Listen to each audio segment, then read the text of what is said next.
Hi everyone, welcome back to grow Malayalam. അപ്പൊ നിങ്ങൾ എന്തുകൊണ്ടാണ് ഈ ക്രിക്കറ്റ് അല്ലെങ്കിൽ ഫുട്ബോൾ വേൾഡ് കപ്പ് ഒക്കെ കാണുന്നത്? ഏത് ടീമാണ് ഏറ്റവും നന്നായിട്ട് കളിച്ചതെന്ന് അറിയാൻ വേണ്ടിയിട്ടല്ലേ നമ്മളിത് കാണുന്നത്. അപ്പൊ ഇതുപോലെ ഇക്വിറ്റി ഫണ്ടിലേക്ക് നമ്മൾ വരുമ്പോൾ ബെറ്റർ പെർഫോമൻസ് നമ്മൾ ഇവിടെ കണ്ടെത്തണം. അപ്പം ഇവിടെ നമ്മൾ പറയുകയാണെങ്കിൽ ഇക്വിറ്റി ഫണ്ടിൽ മിഡ് ക്യാപ് കാറ്റഗറി എന്ന് പറഞ്ഞാൽ വളരെ പ്രധാനപ്പെട്ട ഒരു കാറ്റഗറിയാണ്. സോ എന്താണ് ഈ മിഡ് ക്യാപ് ഫണ്ട്സ് എന്ന് പറഞ്ഞിട്ടുണ്ടെങ്കിൽ, അപ്പോൾ ഇന്ത്യൻ സ്റ്റോക്ക് എക്സ്ചേഞ്ചിൽ ലിസ്റ്റ് ചെയ്യപ്പെട്ട കമ്പനികൾ മാർക്കറ്റ് ക്യാപിറ്റലൈസേഷൻ ടേംസിൽ 101 മുതൽ 250 വരെ റാങ്കിംഗ് ഉള്ള കമ്പനീസ് ആണ് മിഡ് ക്യാപ് കമ്പനീസ് എന്ന് പറയുന്നത്. അതുപോലെ സെബിയുടെ റൂള് പ്രകാരം അവരുടെ അസറ്റിന്റെ ഏറ്റവും കുറഞ്ഞത് 65% അവർ മിഡ് ക്യാപ് സ്റ്റോക്സിലേക്ക് എന്താണ് ഇവിടെ നിർബന്ധമായിട്ട് ഇൻവെസ്റ്റ് ചെയ്യണം. അപ്പൊ ഈ ഒരു ഫണ്ടിൽ എന്താണ് ആക്റ്റീവ്ലി മാനേജ് ആണ്. അപ്പൊ അതുകൊണ്ട് തന്നെ ബാക്കി 35% ഫണ്ട് മാനേജേഴ്സിന് തീരുമാനിക്കാം എങ്ങനെ അലോക്കേറ്റ് ചെയ്യണം എന്നുള്ള കാര്യം. അപ്പോൾ ബാക്കി 35% അവർക്ക് ലാർജ് ക്യാപ്പിലേക്ക്, സ്മോൾ ക്യാപ്പിലേക്ക് അല്ലെങ്കിൽ ക്യാഷിലേക്കൊക്കെ ഇവിടെ അലോക്കേറ്റ് ചെയ്യാം. പിന്നെ മാർക്കറ്റ് കണ്ടീഷൻ അനുസരിച്ച് ഈ ഒരു അലോക്കേഷനിലൊക്കെ മാറ്റം ഇവിടെ ഉണ്ടാവും. സോ നമുക്കിന്ന് മിഡ് ക്യാപ് കാറ്റഗറിയിലെ 2 ഫണ്ട് നമുക്ക് കമ്പയർ ചെയ്താലോ? HDFC mid cap fund direct growth, അതുപോലെ Edelweiss mid cap fund direct growth. അപ്പോൾ ഇത് നമുക്ക് കമ്പയർ ചെയ്തിട്ട് ആരാണ് ഇതിൽ ഏറ്റവും നന്നായിട്ട് പെർഫോം ചെയ്തതെന്ന് നോക്കിയാലോ? So let's begin today's video.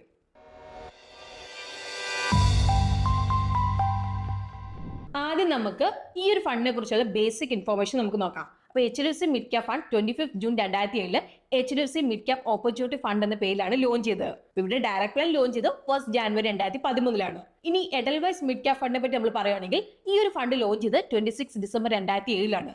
അതുപോലെ ഇവിടെ ഡയറക്ട് പ്ലാൻ ലോഞ്ച് ചെയ്ത് 1 ജാനുവരി 2013. അപ്പോൾ ഇവിടെ HDFC മിഡ് ക്യാപ് ഫണ്ട് അതുപോലെ എഡൽവൈസ് മിഡ് ക്യാപ് ഫണ്ട് രണ്ടുപേർക്കും സെയിം ബെഞ്ച് മാർക്കാണ് ഉള്ളത്, നിഫ്റ്റി മിഡ് ക്യാപ് 150 TRI. ഇവിടെ 31 ഓഗസ്റ്റ് 2025 പ്രകാരം HDFC mid cap fund direct ഗ്രോത്തിന്റെ AUM വരുന്നത് 83,140.83 കോടിയാണ്. അതുപോലെ 31 ഓഗസ്റ്റ് 2025 പ്രകാരം Edelweiss mid cap fund direct ഗ്രോത്തിന്റെ AUM വരുന്നത് 11,299 കോടിയാണ്. ഇനി നമുക്ക് നോക്കാം ആരാണ് ഈ ഒരു ഫണ്ട് മാനേജ് ചെയ്യുന്നത്. HDFC mid cap fund manage ചെയ്ത് മിസ്റ്റർ ചിരക് സെത്തൽവാദ് ആണ്. അപ്പം 25 ജൂൺ 2007 തൊട്ട് ഈ ഒരു ഫണ്ട് മാനേജ് ചെയ്യുന്നത് ഇദ്ദേഹമാണ്. അപ്പൊ അദ്ദേഹത്തിന് 28 വർഷത്തിലധികം എക്സ്പീരിയൻസ് ഉണ്ട്. അപ്പൊ ഫണ്ട് മാനേജ്മെന്റ് ഇക്വിറ്റി റിസർച്ചിൽ 23 വർഷവും അതുപോലെ 4 വർഷം ഇൻവെസ്റ്റ്മെന്റ് ബാങ്കിങ്ങിലും. ഈ ഒരു ഫണ്ടിന്റെ ഓവർസീസ് ഇൻവെസ്റ്റ്മെന്റ്സ് മാനേജ് ചെയ്യുന്ന മിസ്റ്റർ ധ്രുവ് മിച്ചലാണ്. അപ്പൊ ഇദ്ദേഹമാണ് 1 വർഷം 9 മാസമായിട്ട് ഈ ഒരു ഫണ്ട് മാനേജ് ചെയ്യുന്നത്. അപ്പൊ എഡൽവൈസ് മിഡ് ക്യാപ് ഫണ്ട് നിലവിൽ മാനേജ് ചെയ്യുന്ന 3 ഫണ്ട് മാനേജേഴ്സ് ആണ്. അപ്പൊ മിസ്റ്റർ ത്രിദീപ് ഭട്ടാചാര്യ 1 ഒക്ടോബർ 2021 തൊട്ട് ഈ ഒരു ഫണ്ട് മാനേജ് ചെയ്യുന്ന ഇദ്ദേഹമാണ്. എഡൽവൈസ് മ്യൂച്വൽ ഫണ്ട് CIO ആണ്. ഇന്ത്യ അതുപോലെ തന്നെ ഗ്ലോബൽ മാർക്കറ്റിൽ ഇക്വിറ്റി ഇൻവെസ്റ്റിംഗിൽ 20 വർഷത്തിലധികം എക്സ്പീരിയൻസ് ഉണ്ട്. ഇനി രണ്ടാമത്തത് മിസ്റ്റർ ധ്രുവ് ഭാട്ടിയാണ്. 14 ഒക്ടോബർ 2024 തൊട്ട് ഈ ഒരു ഫണ്ട് മാനേജ് ചെയ്യുന്ന ഇദ്ദേഹമാണ്. Edelweiss mid cap fund fund manager ആണ്. അപ്പം ഇക്വിറ്റി മാർക്കറ്റിൽ 13 വർഷത്തിലധികം എക്സ്പീരിയൻസ് ഇദ്ദേഹത്തിനുണ്ട്. ഇനി നമുക്ക് ഈ ഒരു ഫണ്ട് ഇൻവെസ്റ്റ്മെന്റ് സ്ട്രാറ്റജി നോക്കാം. HDFC mid cap fund investment objective എന്ന് പറഞ്ഞാൽ മെയിൻലി മിഡ് ക്യാപ് കമ്പനിയിലേക്ക് ഇൻവെസ്റ്റ് ചെയ്തുകൊണ്ട് ലോങ് ടേം ക്യാപിറ്റൽ അപ്രീസിയേഷൻ നൽകുക എന്നുള്ള കാര്യമാണ്. എന്നാലും ഈ ഒരു ഫണ്ട് എന്താണ് അവരുടെ ഇൻവെസ്റ്റ്മെന്റ് ഒബ്ജക്റ്റീവ് നേടുന്നതിൽ ഒരു അഷുറൻസും ഇല്ല. HDFC mid cap fund stock specific approach ആണ് ഫോളോ ചെയ്യുന്നത്. അപ്പോൾ ബോട്ടം അപ്പ് അപ്രോച്ച് ഉപയോഗിച്ച് ആണ് അവരെന്താണ് പോർട്ട്ഫോളിയോ ഇവിടെ കൺസ്ട്രക്ട് ചെയ്യുന്നത്. അതായത് ഇവിടെ fund managers individual stocks select ചെയ്യുന്നത് കൂടുതലും കമ്പനി സ്പെസിഫിക് ക്യാരക്ടറിസ്റ്റിക്സും അതുപോലെ തന്നെ എന്താണ് ഫണ്ടമെന്റൽസും വെച്ചാണ് അവർ ചെയ്യുന്നത്. അപ്പോൾ ജസ്റ്റ് എന്താണ് മാക്രോ എക്കണോമിക് ട്രെൻഡ് അല്ലെങ്കിൽ ഇൻഡിവിജ്വൽ ഫോക്കാസ്റ്റ് വെച്ചല്ല അവർ ചെയ്യുന്നത്. അപ്പം ഈ ഒരു ഫണ്ട് റീസണബിൾ വാല്യൂഷന് ക്വാളിറ്റി ഉള്ള കമ്പനീസ് ആണ് സെലക്ട് ചെയ്യും. അതായത് ഇവിടെ ക്വാളിറ്റി കമ്പനിക്കായിട്ട് അവനെന്താണ് വലിയൊരു വില ഇവർ കൊടുക്കുന്നില്ല. അപ്പൊ പല ഇൻഡസ്ട്രീസ് അതുപോലെ തന്നെ സെക്ടേഴ്സിലേക്കുള്ള സ്റ്റോക്സിലേക്ക് പോർട്ട്ഫോളിയോ ഇവിടെ ഡൈവേഴ്സിഫൈഡ് ആണ്.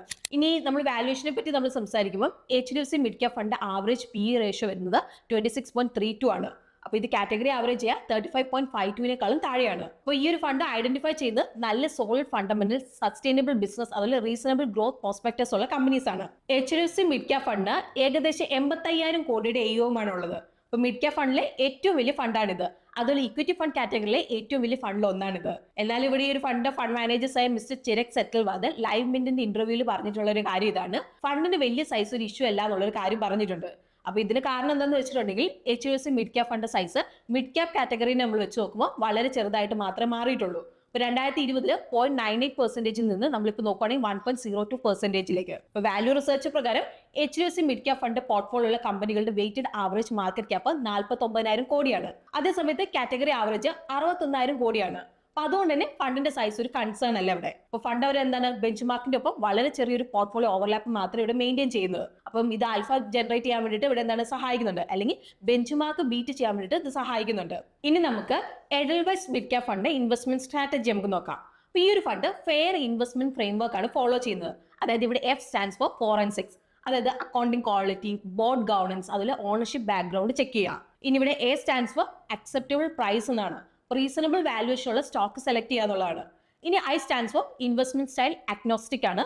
അപ്പോൾ ഇവിടെ ഒരു സ്പെസിഫിക് സ്റ്റൈൽ ലൈക്ക് ഇപ്പോൾ ക്വാളിറ്റി, വാല്യൂ അല്ലെങ്കിൽ ഗ്രോത്ത് ഫോക്കസ് ചെയ്യുന്നില്ല.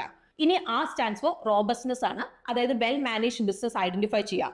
അപ്പോൾ ഈ ഒരു ഫ്രെയിംവർക്ക് വഴി ഫണ്ട് എന്താണ് സ്യൂട്ടബിൾ സ്റ്റോക്ക് സെലക്ട് ചെയ്യും. അപ്പോൾ നല്ല ഏർണിംഗ് പൊട്ടൻഷ്യൽ, പ്രോഫിറ്റബിൾ പ്രോഡക്റ്റ്, അതുപോലെ തന്നെ സർവീസസ്, അതുപോലെ സൗണ്ട് മാനേജ്മെന്റ് ഉള്ള ബിസിനസ് ആണ് ഇവരിവിടെ സെലക്ട് ചെയ്യുന്നത്. ഇനി നമ്മൾ മാർക്കറ്റ് ഫ്ലക്ച്വേഷൻസ്, അതുപോലെ റിഡംഷൻ പ്രഷർ ഹാൻഡിൽ ചെയ്യാൻ മാത്രമുള്ള ലിക്വിഡിറ്റി ഉള്ള ഒരു പോർട്ട്ഫോളിയോ ഇവർ കൺസ്ട്രക്ട് ചെയ്യുകയാണ് ഇവിടെ ചെയ്യുന്നത്. അപ്പം ഈ ഒരു ഫണ്ട് എന്താണ് വളരെ കുറവ് ക്യാഷ് ഹോൾഡിംഗ് ആണ് മെയിൻറ്റെയിൻ ചെയ്യുന്നത്. അതുപോലെ തന്നെ നമ്മൾ നോക്കുകയാണെങ്കിൽ മാർക്കറ്റ് ടൈമിംഗ് ഒഴിവാക്കുന്നുണ്ട്. അപ്പോൾ ബേസിക്കലി ഇവിടെ നമ്മൾ ശ്രദ്ധിക്കുന്നത് മാർക്കറ്റിൽ ഇൻവെസ്റ്റഡ് ആയിരിക്കുക എന്നുള്ള കാര്യമാണ്. ഇനി നമുക്ക് HDFC mid cap fund direct growth, Edelweiss mid cap fund direct ഗ്രോത്തുമായിട്ട് നമുക്കൊന്ന് കമ്പയർ ചെയ്യാം. അപ്പോൾ കഴിഞ്ഞ 1, 3, 5, 7 അതുപോലെ 10 വർഷത്തിൽ ഫണ്ട് എന്താണ് ബെഞ്ച് മാർക്ക് അതുപോലെ കാറ്റഗറിനെ ഇവിടെ ഔട്ട് പെർഫോം ചെയ്തിട്ടുണ്ട്. അപ്പോൾ 5 ഇയർ അതുപോലെ 7 ഇയർ പെർഫോമൻസിന്റെ ബേസിൽ Edelweiss mid cap fund direct ഗ്രോത്തിന് നമ്മൾ നോക്കുകയാണെങ്കിൽ എന്താണ് കുറച്ചും കൂടി എന്താണ് നന്നായിട്ട് പെർഫോം ചെയ്തിട്ടുണ്ട്. എന്നാൽ ഷോർട്ട് അതുപോലെ ലോങ് ടേം റിട്ടേൺസിൽ എന്താണ് വലിയൊരു ഡിഫറൻസ് നമ്മളിവിടെ കാണുന്നില്ല. ഇനി നമുക്ക് ഈ രണ്ട് ഫണ്ടിന്റെയും പോർട്ട്ഫോളിയോ നമുക്കൊന്ന് കമ്പയർ ചെയ്ത് നോക്കാം. ഇപ്പോൾ 31 ഓഗസ്റ്റ് 2025 പ്രകാരം നമ്മൾ നോക്കുകയാണെങ്കിൽ ഇവിടെ എന്താണ് HDFC mid cap fund top 5 stock holdings വരുന്നത് Max financial services limited, Balkrishna industries limited, Coforge limited, AS small finance bank, Fortis health care limited ആണ്. ഇനി ടോപ്പ് 5 സെക്ടേഴ്സ് വരുന്നത് banks, auto components, pharmaceuticals, IT software, industrial പ്രൊഡക്ട്സും ആണ്. ഇനി Edelweiss mid cap fund top 5 stock holdings വരുന്നത് Persistent system limited, Max health care limited, Coforge limited, Marico limited, അതുപോലെ PB fintech limited ആണ്. ഇനി ടോപ്പ് 5 സെക്ടേഴ്സ് വരുന്നത് financial services, capital goods, health care, automobile and auto components, അതുപോലെ information technology ആണ്. ഇനി നമുക്ക് HDFC mid cap fund, അതിൽ Edelweiss mid cap fund market cap allocation നമുക്ക് നോക്കാം. അപ്പോൾ ഇവിടെ എന്താണ് Edelweiss mid cap fund portfolio നമ്മൾ നോക്കുകയാണെങ്കിൽ ലാർജ് ക്യാപ് അലോക്കേഷൻ കമ്പാരിറ്റീവ്ലി എന്താണ് കൂടുതലാണ്. അപ്പം ഇതിന്റെ അർത്ഥം എന്താണ് ഫണ്ട് കുറച്ചും കൂടി എന്താണ് സ്റ്റെബിലിറ്റി, അതിൽ ഡൗൺ സൈഡ് പ്രൊട്ടക്ഷൻ ആണ് ഫോക്കസ് ചെയ്യുന്നുള്ള ഒരു കാര്യം ഇവിടെ ക്ലിയർ ആണ്. അതേസമയത്ത് എന്താണ് HDFC mid cap fund small ക്യാപ്പിലേക്കുള്ള അലോക്കേഷൻ കൂടുതലാണ്. അപ്പൊ അതുകൊണ്ട് തന്നെ എന്താണ് വളരെ വലിയ ഗ്രോത്ത് പൊട്ടൻഷ്യലേക്ക് നമുക്ക് ഇവിടെ ലഭിക്കാൻ സാധ്യതയുണ്ട്. അതേസമയത്ത് വോളറ്റിലിറ്റി എന്താണ് ഇവിടെ കൂടുതൽ തന്നെയായിരിക്കും. ഇനി നമുക്ക് രണ്ട് ഫണ്ടിന്റെയും പോർട്ട്ഫോളിയോ ടേൺ ഓവർ റേഷ്യോ നമുക്ക് നോക്കാം. HDFC mid cap fund portfolio turn over ratio എന്ന് 15.72%. അപ്പൊ ഇത് സൂചിപ്പിക്കുന്ന ഫണ്ട് എന്താണ് buy and hold investment strategy follow ചെയ്യുന്നുണ്ടെന്നാണ്. അപ്പൊ ഇതുപോലെ Edelweiss mid cap fund portfolio turn over ratio എന്ന് 43%. അതുപോലെ ഈ ഒരു ഫണ്ട് എന്താണ് buy and hold investment strategy ഇവിടെ ഫോളോ ചെയ്യുന്നുണ്ട്. ഇനി നമുക്ക് ഈ രണ്ട് ഫണ്ടിന്റെയും ക്രിട്ടിക്കൽ റേഷ്യോസ് നമുക്ക് നോക്കാം. ആദ്യം നമുക്ക് സ്റ്റാൻഡേർഡ് ഡീവിയേഷൻ നമുക്ക് നോക്കാം. ഇപ്പൊ ഹിസ്റ്റോറിക്കൽ ആവറേജ് റിട്ടേൺസിൽ വെച്ച് നോക്കുമ്പോൾ ഫണ്ടിന്റെ റിട്ടേൺസ് എത്രത്തോളം ഡീവിയേറ്റ് ചെയ്തിട്ടുണ്ട് എന്ന് മെഷർ ചെയ്യുന്ന റേഷ്യോ ആണ് സ്റ്റാൻഡേർഡ് ഡീവിയേഷൻ എന്ന് പറയുന്നത്. ഇപ്പം ഇക്വിറ്റി ഫണ്ട് സ്റ്റാൻഡേർഡ് ഡീവിയേഷൻ കൂടുതലാണെങ്കിൽ അത് സൂചിപ്പിക്കുന്നത് എന്താണ് വോളറ്റിലിറ്റി ഇവിടെ കൂടുതലാണെന്നുള്ള കാര്യമാണ്. അതായത് എന്താണ് ഇവിടെ റിസ്ക് കൂടുതലായിരിക്കും. സോ ഇവിടെ എന്താണ് HDFC mid cap fund direct growth standard deviation വരുന്നത് 13.85%. അപ്പൊ ഇതെന്താണ് ബെഞ്ച് മാർക്ക് അതിൽ കാറ്റഗറിനേക്കാളും എന്താണ് ഇവിടെ കുറവാണ്. ഇനി Edelweiss mid cap fund direct growth standard deviation നമ്മളിവിടെ നോക്കുകയാണെങ്കിൽ വരുന്നത് 15.06%. അപ്പൊ ഇത് ബെഞ്ച് മാർക്കിനേക്കാളും കുറവാണ്. എന്നാൽ കാറ്റഗറിനേക്കാളും എന്താണ് കുറച്ച് കൂടുതലാണിത്. അപ്പൊ ഇവിടെ നമുക്ക് നോക്കിയിട്ടുണ്ടെങ്കിൽ കാണാം Edelweiss mid cap fund direct growth നമ്മൾ നോക്കുകയാണെങ്കിൽ HDFC mid cap fund direct ഗ്രോത്തിനേക്കാൾ എന്താണ് കുറച്ചും കൂടി എന്താണ് കൂടുതൽ വോളറ്റൈൽ ആണ്. ഇനി നമ്മുടെ അടുത്ത റേഷ്യോ വരുന്നത് ഷാർപ്പ് റേഷ്യോ ആണ്. അപ്പോൾ ഒരു യൂണിറ്റ് റിസ്ക് നമ്മൾ എക്സ്ട്രാ റിസ്ക് എടുക്കുമ്പോൾ ഫണ്ട് എത്രത്തോളം എക്സ്ട്രാ റിട്ടേൺസ് ജനറേറ്റ് ചെയ്യുന്നുണ്ട് എന്ന് മെഷർ ചെയ്യുന്ന റേഷ്യോ ആണ് ഷാർപ്പ് റേഷ്യോ. അപ്പോൾ ഷാർപ്പ് റേഷ്യോ കൂടുതലാണെങ്കിൽ ബെറ്റർ റിസ്ക് അഡ്ജസ്റ്റ് റിട്ടേൺസ് എന്നാണ്. HDFC mid cap fund direct growth Sharpe ratio എന്ന് 1.26%. അതേസമയത്ത് Edelweiss mid cap fund direct ഗ്രോത്തിന്റെ ഷാർപ്പ് റേഷ്യോ നമ്മൾ നോക്കുകയാണെങ്കിൽ 1.1%. അപ്പം ഇതിന്റെ അർത്ഥം ഒരു യൂണിറ്റ് റിസ്ക് നമ്മൾ എടുക്കുമ്പോൾ എന്താണ് HDFC mid cap fund direct growth Edelweiss mid cap fund direct ഗ്രോത്തിനേക്കാൾ എന്താണ് ബെറ്റർ റിസ്ക് അഡ്ജസ്റ്റ് റിട്ടേൺസ് നൽകിയിട്ടുണ്ടെന്നാണ്.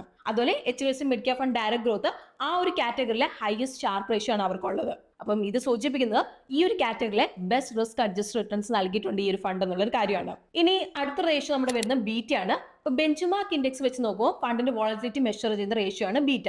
അപ്പൊ ബീറ്റ 1 കൂടുതലാണെങ്കിൽ മാർക്കറ്റിനേക്കാളും ഫണ്ടിന്റെ വോളറ്റിലിറ്റി ഇവിടെ കൂടുതലായിരിക്കും. ഇനിയിപ്പോൾ ബീറ്റ 1 കുറവാണെങ്കിൽ മാർക്കറ്റിനേക്കാളും ഫണ്ടിന്റെ വോളറ്റിലിറ്റി ഇവിടെ കുറവായിരിക്കും. ഇപ്പൊ HDFC mid cap fund direct growth അതുപോലെ തന്നെ Edelweiss mid cap fund direct ഗ്രോത്തിന്റെ രണ്ട് ഫണ്ടിന്റെയും ബീറ്റ നമ്മളിവിടെ നോക്കുകയാണെങ്കിൽ എന്താണ് 1 കുറവാണ്. അതായത് ഈ രണ്ട് ഫണ്ടും ബെഞ്ച് മാർക്കിനെ വെച്ച് നമ്മൾ നോക്കുമ്പോൾ വോളറ്റിലിറ്റി ഇവർക്ക് കുറവാണ്. ഇനി ഇവിടെ അടുത്ത റേഷ്യോ വരുന്നത് സോർട്ടിനോ റേഷ്യോ ആണ്. സോർട്ടിനോ റേഷ്യോയുടെ ഫോക്കസ് ചെയ്യുന്ന ഡൗൺ സൈഡ് റിസ്ക് ആണ്. ഇപ്പോൾ ഡൗൺ സൈഡ് റിസ്ക് എടുക്കുമ്പോൾ ഫണ്ട് എത്രത്തോളം എക്സ്ട്രാ റിട്ടേൺസ് ജനറേറ്റ് ചെയ്തിട്ടുണ്ട് എന്ന് കാണിച്ചു തരുന്ന റേഷ്യോ ആണിത്. അപ്പോൾ ഇവിടെ ഡൗൺ സൈഡ് റിസ്ക് എന്ന് പറയുന്നത് മിനിമം അക്സെപ്റ്റബിൾ റിട്ടേൺസിനേക്കാളും എത്രത്തോളം താഴെ റിട്ടേൺസ് പോകുന്നുണ്ടെന്നാണ്. ഇവിടെ നമ്മൾ നോക്കുകയാണെങ്കിൽ HDFC mid cap fund direct growth Sortino ratio എന്ന് 1.83%. അതേസമയത്ത് എഡൽവൈസ് മിഡ് ക്യാപ് ഫണ്ടിന്റെ സോർട്ടിനർ റേഷ്യോ നമ്മൾ നോക്കുകയാണെങ്കിൽ 1.47% വരുന്നത്. അപ്പോൾ ഇത് കാണിക്കുന്നത് Edelweiss mid cap fund direct ഗ്രോത്തിനേക്കാളും HDFC mid cap fund direct growth better risk adjusted returns നൽകിയിട്ടുണ്ട് എന്നുള്ളൊരു കാര്യമാണ്. അതുപോലെ HDFC mid cap fund direct ഗ്രോത്തിനാണ് എന്താണ് ഈ ഒരു കാറ്റഗറിയിലെ ഹൈയസ്റ്റ് സോർട്ടിനർ റേഷ്യോയുടെ വരുന്നത്. അപ്പൊ ഇതിന്റെ അർത്ഥം ഈ ഒരു കാറ്റഗറിയിലെ ബെസ്റ്റ് റിസ്ക് അഡ്ജസ്റ്റഡ് റിട്ടേൺസ് നൽകുന്നുണ്ടെന്നുള്ളതാണ്. ഇനി നമുക്ക് ഈ ഒരു fund upside and downside capture ratios നമുക്ക് നോക്കാം. അപ്സൈഡ് ക്യാപ്ചർ റേഷ്യോ എന്ന് പറഞ്ഞിട്ടുണ്ടെങ്കിൽ മാർക്കറ്റ് കയറുമ്പോൾ നമ്മൾ ഈ ബെഞ്ച് മാർക്കിനെ വെച്ച് കമ്പയർ ചെയ്യുമ്പോൾ ഫണ്ട് എത്രത്തോളം പെർഫോം ചെയ്തിട്ടുണ്ട് എന്ന് മെഷർ ചെയ്യുന്ന റേഷ്യോ ആണ് അപ്സൈഡ് ക്യാപ്ചർ റേഷ്യോ എന്ന് പറയുന്നത്. ഇപ്പം അപ്സൈഡ് ക്യാപ്ചർ റേഷ്യോ 100ന് മുകളിലാണെങ്കിൽ ഇക്വിറ്റി ഫണ്ട് ബെഞ്ച് മാർക്കിനെ ഔട്ട് പെർഫോം ചെയ്തിട്ടുണ്ടെന്നാണ് അത് സൂചിപ്പിക്കുന്നത്. സോ ഇവിടെ HDFC mid cap fund direct ഗ്രോത്തിന്റെ അപ്സൈഡ് ക്യാപ്ചർ റേഷ്യോ എന്ന് 96 അതായത് മാർക്കറ്റ് കയറുമ്പോൾ ബെഞ്ച് മാർക്ക് ഇപ്പോൾ ഒരു 10% കൂടുന്നുണ്ടെങ്കിൽ ഫണ്ട് ഇവിടെ എന്താണ് 9.6% കൂടാം. ഇനി ഡൗൺ സൈഡ് ക്യാപ്ചർ റേഷ്യോ എന്ന് പറഞ്ഞിട്ടുണ്ടെങ്കിൽ മാർക്കറ്റ് ഇടിയുമ്പോൾ നമ്മൾ ബെഞ്ച് മാർക്കിനെ വെച്ച് കമ്പയർ ചെയ്യുമ്പോൾ ഫണ്ട് എത്രത്തോളം ഇടിഞ്ഞിട്ടുണ്ട് എന്ന് പറഞ്ഞു തരുന്ന റേഷ്യോ ആണ് ഡൗൺ സൈഡ് ക്യാപ്ചർ റേഷ്യോ എന്ന് പറയുന്നത്. ഇപ്പോൾ ഡൗൺ സൈഡ് ക്യാപ്ചർ റേഷ്യോ നമ്മൾ നോക്കുന്നത് 100 താഴെയാണെങ്കിൽ ബെഞ്ച് മാർക്കിനേക്കാൾ എന്താണ് കുറവ് മാത്രമേ ഫണ്ട് ഇവിടെ ഇടിഞ്ഞിട്ടുള്ളൂ എന്നാണ്. അപ്പൊ അത് നല്ലൊരു കാര്യമാണ്.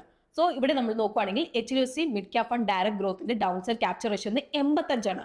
അതായത് മാർക്കറ്റ് ഇടിയുമ്പോൾ ബെഞ്ച് മാർക്ക് ഇപ്പോൾ ഒരു 10% ഇടിഞ്ഞാൽ ഫണ്ട് ഇവിടെ 8% മാത്രമേ ഇടിയുന്നുള്ളൂ. ഇനി നമുക്ക് Edelweiss mid cap fund direct ഗ്രോത്തിന്റെ അപ്സൈഡ് ക്യാപ്ചർ റേഷ്യോ വരുന്നത് 100. അതായത് ഇപ്പോൾ മാർക്കറ്റ് കയറുമ്പോൾ ബെഞ്ച് മാർക്ക് ഇപ്പോൾ ഒരു 10% ഇവിടെ കൂടുന്നുണ്ടെങ്കിൽ ഫണ്ട് ഇവിടെ എന്താണ് ഈവൻ 10% തന്നെ ഇവിടെ കൂടാം. ഇനി Edelweiss mid cap fund direct ഗ്രോത്തിന്റെ ഡൗൺ സൈഡ് ക്യാപ്ചർ റേഷ്യോ വരുന്നത് 89. അതായത് ഇപ്പോൾ മാർക്കറ്റ് ഇടിയുമ്പോൾ ബെഞ്ച് മാർക്ക് ഒരു 10% ഇടിയുന്നുണ്ടെങ്കിൽ ഫണ്ട് ഇവിടെ എന്താണ് 8.9% മാത്രമേ ഇടിയുന്നുള്ളൂ. So Edelweiss mid cap fund direct growth HDFC mid cap fund direct ഗ്രോത്തിനേക്കാളും എന്താണ് അപ്സൈഡ് ക്യാപ്ചർ റേഷ്യോ അവർക്ക് കൂടുതലാണ്. അപ്പൊ ഇത് കാണിക്കുന്നത് ഇപ്പൊ മാർക്കറ്റ് കയറുമ്പോൾ ബെറ്റർ ആയിട്ട് പെർഫോം ചെയ്യുന്നുണ്ടെന്നുള്ള ഒരു കാര്യമാണ്. എന്നാൽ ഇപ്പൊ എന്താണ് മാർക്കറ്റ് ഇടിയുമ്പോൾ HDFC mid cap fund direct growth എന്താണ് ഒരു ബെറ്റർ പ്രൊട്ടക്ഷൻ ഇവിടെ നൽകുന്നുണ്ടെന്നുള്ളത് നമുക്ക് ഇവിടെ മനസ്സിലാവും. സോ ഇവിടെ നമ്മളിപ്പോൾ നോക്കിയിട്ടുണ്ടെങ്കിൽ HDFC mid cap fund direct growth Edelweiss mid cap fund direct growth ആയിട്ട് നമ്മളോട് കമ്പയർ ചെയ്യുമ്പോൾ എന്താണ് ബെറ്റർ റിസ്ക് അഡ്ജസ്റ്റഡ് റിട്ടേൺസ് നൽകിയിട്ടുണ്ട്. അതുപോലെ തന്നെ റിസ്ക് അഡ്ജസ്റ്റഡ് റിട്ടേൺസിന്റെ ബേസിൽ നമ്മൾ നോക്കുകയാണെങ്കിൽ ഈ ഒരു കാറ്റഗറിയിലെ ബെസ്റ്റ് പെർഫോമർ ആണ് ഈ ഒരു ഫണ്ട്. ഇനി മാർക്കറ്റ് ഇടിയുമ്പോൾ Edelweiss mid cap fund direct ഗ്രോത്തിനേക്കാളും ബെറ്റർ ഡൗൺ സൈഡ് പ്രൊട്ടക്ഷൻ ഇവിടെ നൽകുന്നുണ്ട്. എന്നാൽ ഇവിടെ Edelweiss mid cap fund direct growth നമ്മൾ നോക്കുകയാണെങ്കിൽ അവരുടെ അപ്സൈഡ് ക്യാപ്ചർ റേഷ്യോ ബെറ്റർ ആയതുകൊണ്ട് തന്നെ എന്താണ് മാർക്കറ്റ് കയറുമ്പോൾ അതവർക്ക് ചെറിയൊരു അഡ്വാൻറ്റേജ് നൽകുന്നുണ്ട് ഇവിടെ. ഇനി നമുക്ക് ഈ രണ്ട് ഫണ്ടിന്റെ പോർട്ട്ഫോളിയോ ഓവർലാപ്പും കൂടി നോക്കാം. ഇവിടെ പോർട്ട്ഫോളിയോ ഓവർലാപ്പ് കൂടുതലല്ലാത്തതുകൊണ്ട് തന്നെ ഈ രണ്ട് ഫണ്ടും നമ്മുടെ ഇൻവെസ്റ്റ്മെന്റ് ഹൊറിസോൺ അതുപോലെ റിസ്ക് പ്രൊഫൈലൊക്കെ അനുസരിച്ച് നമുക്ക് പോർട്ട്ഫോളിയോ ഹോൾഡ് ചെയ്യാവുന്നതാണ്. രണ്ട് ഫണ്ടിന്റെ എക്സ്പെൻസ് റേഷ്യോ നമ്മൾ സംസാരിക്കുമ്പോൾ HDFC mid cap fund direct ഗ്രോത്തിന് എക്സ്പെൻസ് റേഷ്യോ വരുന്നത് 0.71%. അതേസമയത്ത് നമ്മളിവിടെ നോക്കുകയാണെങ്കിൽ Edelweiss mid cap fund direct ഗ്രോത്തിന് എക്സ്പെൻസ് റേഷ്യോ വരുന്നത് 0.39%. അപ്പോൾ ഈ രണ്ട് ഫണ്ടിലെ ഏത് ഫണ്ടാണ് നിങ്ങൾക്ക് കുറച്ചുകൂടി ബെറ്റർ ആയിട്ട് തോന്നുന്നത്? അല്ലെങ്കിൽ നിങ്ങളിപ്പോൾ ഈ ഒരു ഫണ്ട് എന്താണ് ഓൾറെഡി നിങ്ങളുടെ പോർട്ട്ഫോളിയോ ഹോൾഡ് ചെയ്യുന്നവരാണോ? അപ്പം കമന്റ്സിൽ അതൊക്കെ നമ്മളോട് ഷെയർ ചെയ്യാം. അപ്പം ഇന്നത്തെ വീഡിയോ നമ്മൾ എഡ്യൂക്കേഷണൽ പർപ്പസിനായിട്ടാണ് കവർ ചെയ്തിരിക്കുന്നത്. ഇതൊരു ഇൻവെസ്റ്റ്മെന്റ് അഡ്വൈസ് അല്ല. അപ്പം നിങ്ങൾ ഏതെങ്കിലും ഒരു ഫണ്ടിലേക്ക് നിങ്ങൾ ഇൻവെസ്റ്റ് ചെയ്യുന്നതിന് മുമ്പ് നിങ്ങൾ ഡീറ്റെയിൽ ആയിട്ട് റിസർച്ച് ചെയ്തതിന് ശേഷം മാത്രം ഇൻവെസ്റ്റ് ചെയ്യാൻ വേണ്ടിയിട്ട് ശ്രദ്ധിക്കണം. സോ നമുക്ക് പുതിയൊരു വീഡിയോ ആയിട്ട് ഗ്രോ മലയാളം ചാനലിലൂടെ പെട്ടെന്ന് കാണാം. അതുവരെ take care, happy investing and bye from Rincy.